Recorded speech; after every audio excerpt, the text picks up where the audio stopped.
Bonjour à tous. La crise n'est pas qu'en France. Le monde entier enterre Macron.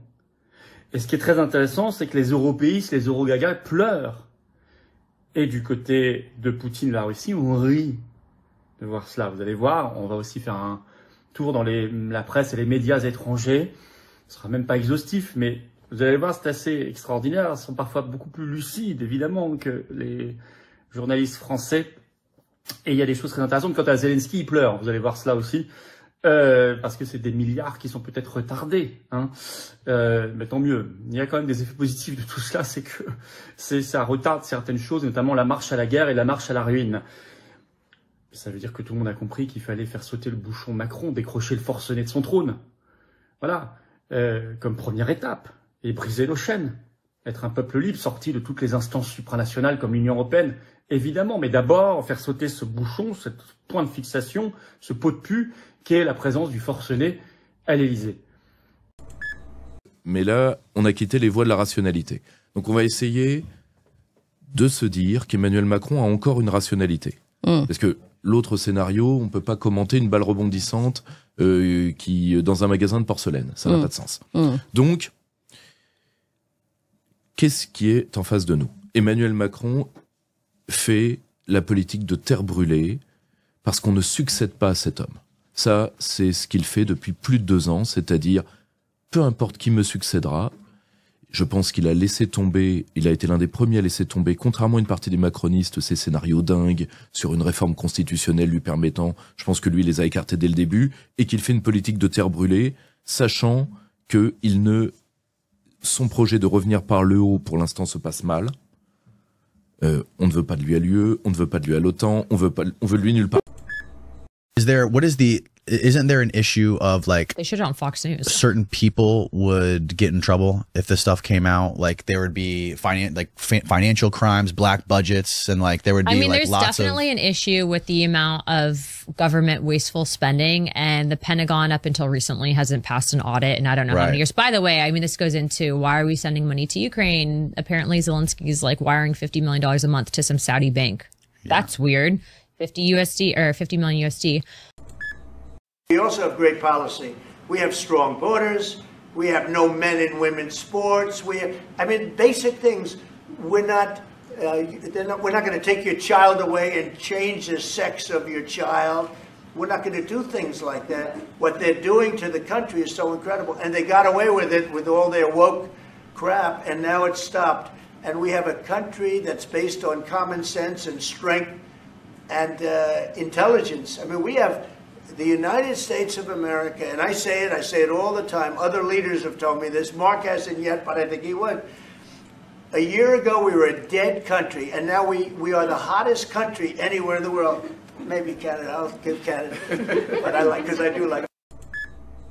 Ils l'ont éteint. Pas les lumières, pas les machines, mais la voix.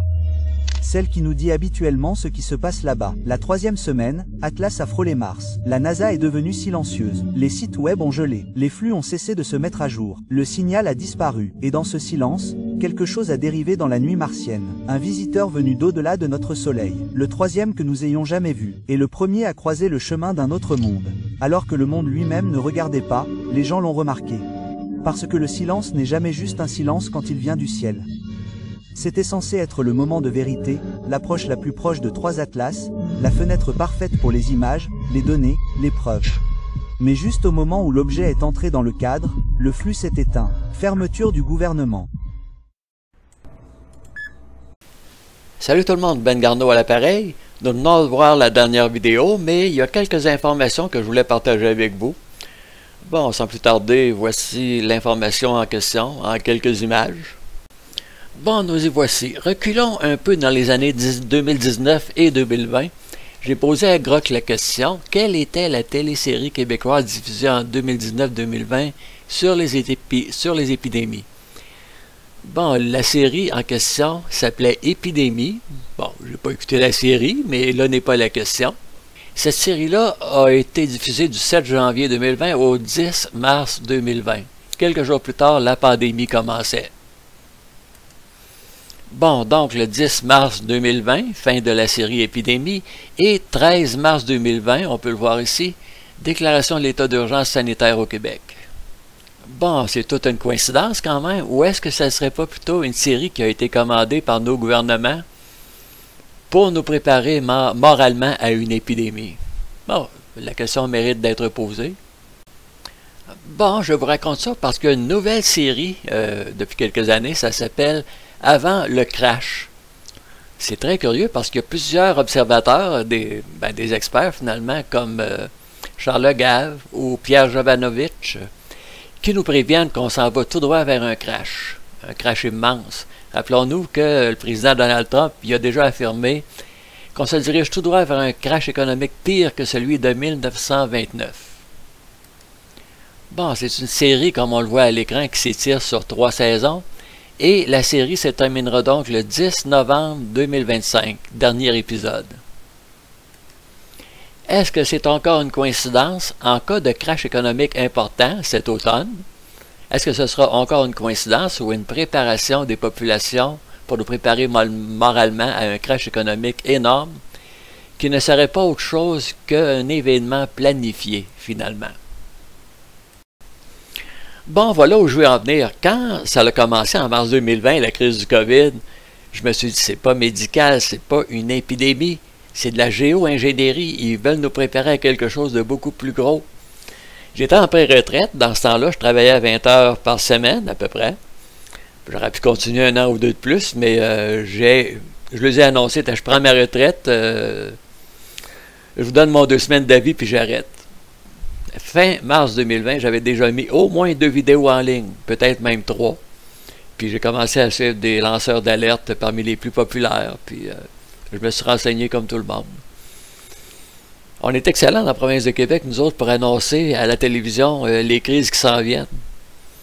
Je ne sais pas, mais je pense qu'il faut se préparer moralement, physiquement aussi, dans le sens que c'est peut-être le temps, on a 1 mois devant nous autres. Si ça se produit, on est mieux de prévoir quelques denrées alimentaires, comme nous le conseillent les gouvernements, une préparation pour une crise majeure. Au moins 1 semaine de nourriture, des denrées non périssables, au cas justement où ça se produirait. Bon voilà, c'est l'information que je voulais partager avec vous. Je ne crois pas aux coïncidences. Je suis comme Leroy Gétro Gibbs. Je travaille pas pour le NCIS, mais je vois toujours bien que c'est comme s'il y avait quelque chose qui nous était télégraphié à la télévision pour nous préparer justement psychologiquement.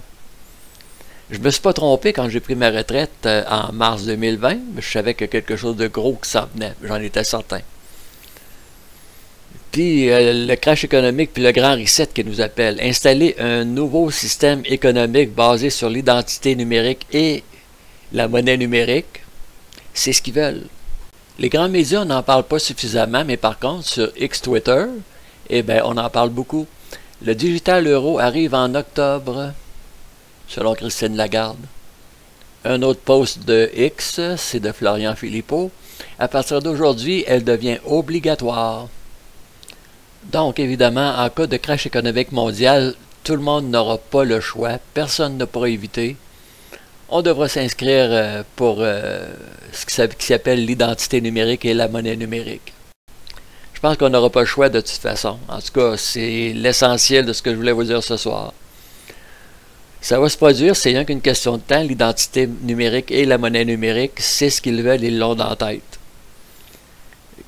Lequel des deux qui vont nous donner le système des démocrates, c'est-à-dire du nouvel ordre mondial, du World Economic Forum, ou est-ce que les républicains, la gang à Donald Trump, est-ce qu'ils vont nous présenter autre chose? Je ne le sais pas.